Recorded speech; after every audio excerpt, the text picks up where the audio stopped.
ఈ రోజు మనము సమయం గురించి మాట్లాడుకున్నాం. ఈ రోజు ఎవరి ముందు వచ్చారు? చేతులు ఎత్తండి. Very good. క్లాస్ పట్టండి.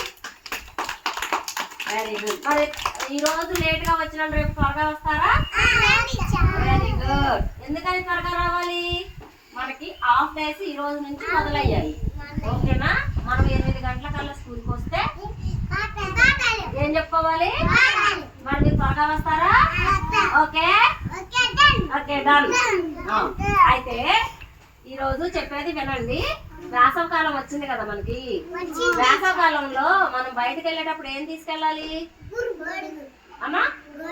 గొడుగు. ఇంకా ఇంకేం తీసుకెళ్ళాలి మనతో పాటు?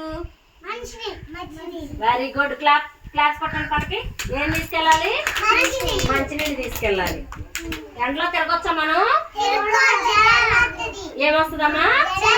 జ్వరాలు వస్తాయి. అందుకనే మనము గుడికేసుకెళ్ళాలి. ఎండలో తిరగకూడదు. వాటర్ తీసుకెళ్ళాలి. మనము స్కూల్ నుంచి ఇంటికి వెళ్ళాం కానీ చక్కగా కాళ్ళు కడుక్కుని లోపలికి వెళ్ళి అమ్మ చెప్పినట్టు ఇక్కడ ఎలాగో భోజనం చేస్తారు కదా, భోజనం చేస్తారు, పాలు తాగుతారు, మార్నింగ్ రాగానే ఎక్క తింటారు.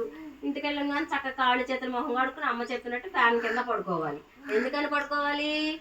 ఎండ తగిలి మనకి జ్వరాలు వస్తాయి కాబట్టి మనం బయట తిరగకూడదు. మీరు అలానే చేస్తారా మరి? ఓకేనా? ఓకేనా? ఓకే పిల్లలు. Okay done. మా పిల్లలు చాలా మంచోళ్ళమ్మా. మరి మనం క్లాస్ పట్టుకుందామా? ఓకే క్లాస్ పట్టుకుందామా? బాయ్.